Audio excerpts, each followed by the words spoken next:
Nagkapirang jeepney driver asin operator naghabol na maipakonsolidate ang sa indang mga jeep kasabay kan deadline kan PUV consolidation ngunya na aldaw. Kung ano ang mangyayari sa mga driver asin operator na may unconsolidated units, aramon ta sa pagtutok live ni Chris Novelo. Chris?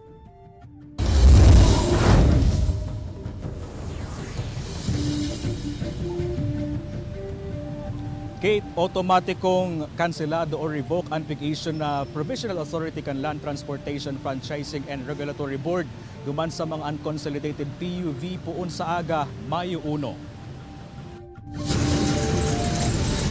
Day pa sana nahahaloy kan magpakonsolidate kan sa indang minamanayong unit biyaheng nakakalabanga vice versa sina Sunny Lagines asin Rolando Robles. Tara subot kan takot na dain na makapasada puon sa aga kun kaya nagpakonsolidate na sinda. Makabiyahe po. Mayong hanap buhay kami kayan. Iyo po, tahaloy na po kami kayan. Kundi po, dahil may kayang pigaragad kang kooperatiba. Apuer kisani asin Rolando dakol pang driver asin operator na naghabol na magpakonsolidate kan sa ng unit ngunya na aldaw. Poon kaya sa aga may kukonsiderar ng kolorum ang sarong unconsolidated na PUV. Yung mga unconsolidated po na mga public utility vehicles natin kung kailan meron silang mga provisional authority na inisyu natin, doon po sa unconsolidated, the provisional authority is deemed cancelled or revoked. So therefore, wala na silang practice. Katakod kaini andaman ng opisina na mag-extender ng office hours nga isa nang maakomodar ang mga mahabol sa deadline.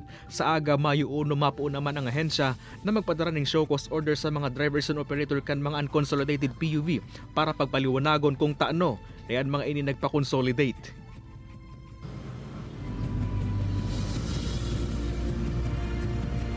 Kate, pinatabulate pa sa presente kan LTFRB Bicol ang total na numero kan mga consolidated asin man unconsolidated PUV sa rehiyon. Pigsiyerto man kan ahensya na may masasakyan itong riding public na hali sa mga rutang may mga unconsolidated public utility vehicle. Kate? Chris, after na ma-receive kan LTFRB ang show cause order, posible pa ba na i-consider kan ahensya ang mga simbag kan mga driver asin operator?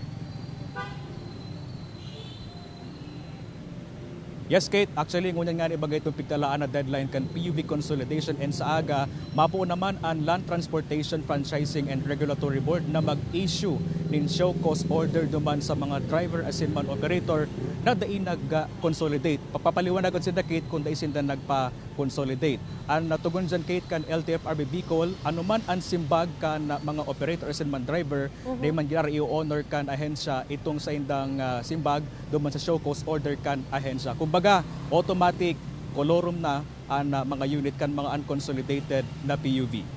Kate? So buot sa bihon, Chris, puun sa aga, mahigot na ang darakupan.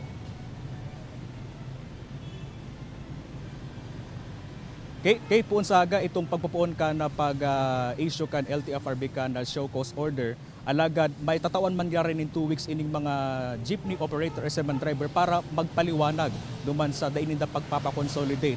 And itong darakupan, Kate, ito pa masabi ko mapuon na sa aga, pero ang pigatawan doon ngunyan kan LTFRB, itong pag-issue una kan ahensya kan mga show cause order duman sa mga daipa nagpa-consolidate hastang ngunyan na aldaw na mga PUV driver asin man operator. Kate? Ultimong kahaputan, Chris, sa enot na hiling, paano ba maaaraman kung consolidated o daipa consolidated ang sarong jeep?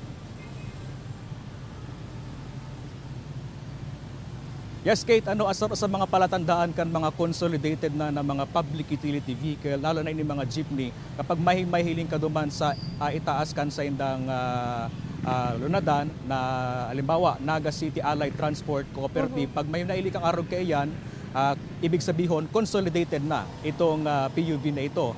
Mantang plano man, Kate, kan LTFRB na maglaag ng stickers sa mga jeep o mga PUV na consolidated na kung mapalatandaan na ini mga consolidated na mga public utility vehicle.